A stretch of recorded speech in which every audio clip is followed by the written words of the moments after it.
قبر پر جھک کر دیکھا تو قبر کی مٹی سے خوشبو آ رہی تھی۔ میں صبح سویرے اپنے باپ کی قبر پر جاتا، وہاں پر بیٹھ کر سورہ یاسین کی تلاوت کرتا، فاتحہ کے بعد دعا مانگتا اور کام پر چلا جاتا۔ اسی طرح ایک دن صبح سویرے میں قبرستان میں آیا، اپنے مرحوم باپ کی قبر پر کھڑے ہو کر فاتحہ پڑھی، دعا مانگی۔ جب میں دعا مانگ کر فارغ ہوا جانے لگا تو میں نے قبرستان میں ایک بہت ہی پیاری خوشبو محسوس کی، ایسی خوشبو جو آج سے پہلے میں نے کبھی نہیں سونگھی تھی۔ یہ پتہ لگانے کے لیے یہ خوشبو کہاں سے آ رہی ہے، میں نے سارے قبرستان میں گھومنا شروع کر دیا۔ میں نے سارے قبرستان میں چکر لگا کر دیکھا، ہر قبر کو دیکھا، کسی بھی قبر پر تازہ پھول نہیں پڑے ہوئے تھے، ایک دو جگہوں پر باسی پھولوں کے ہار پڑے ہوئے تھے۔ میں نے ان کو سونگا لیکن ان میں سے کسی قسم کی خوشبو نہیں تھی۔ میں بے چین تھا کہ اتنی پیاری خوشبو آخر کہاں سے آ رہی ہے۔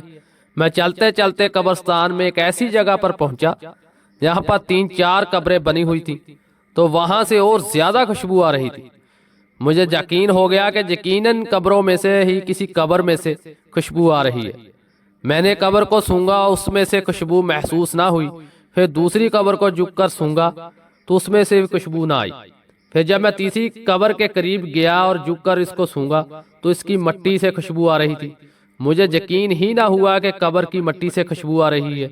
میں اطمینان کے لیے قبر کو 3-4 جگہوں سے سونگا، ہر جگہ سے بہت ہی عمدہ قسم کی خوشبو آ رہی تھی۔ پھر میں نے مٹی کو ہاتھ میں پکڑ کر اس کو سونگا تو اس طرح جیسے میں نے خوشبو کو اپنے ہاتھ میں پکڑ لیا ہو۔ اگر مجھے کام پر جانے کی جلدی نہ ہوتی تو میں گھنٹوں وہاں پر بیٹھا رہتا، اور میں جاتے جاتے سوچتا رہا کہ یقیناً یہ اللہ کے کسی بہت ہی نیک بندے کی قبر ہے۔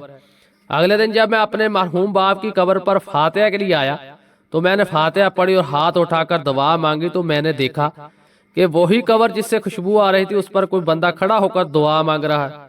میں نے جلدی کے ساتھ دعا ختم کی اور اس بندے کی طرف بڑھا۔ جب میں اس قبر کے قریب پہنچا تو وہ بندہ دعا مانگ کر چل پڑا۔ میں نے اسے پیچھے سے آواز دی کہ بات سننا۔ اس نے کہا کیا بات ہے؟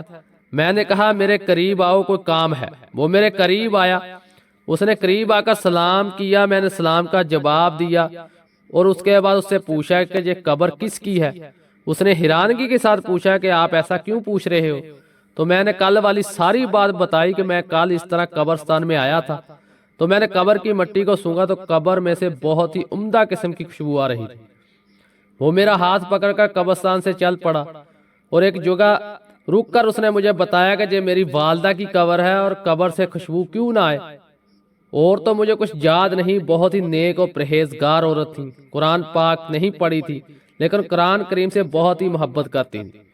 جب بھی قرآن کریم کو دیکھتی چارپائی پر لے کر بیٹھ جاتی، قرآن کریم کو خوب چومتی۔ پڑھنا تو آتا نہیں تھا لیکن قرآن کریم کی لائنوں پر اپنی انگلی پھیرتی رہتی۔ شاید یہ قرآن کریم سے محبت ہی ہے جس کی وجہ سے اب ان کی قبر سے خوشبو آتی ہے۔ تو ہم سبحان اللہ کہہ کر قبرستان سے واپس چل پڑے۔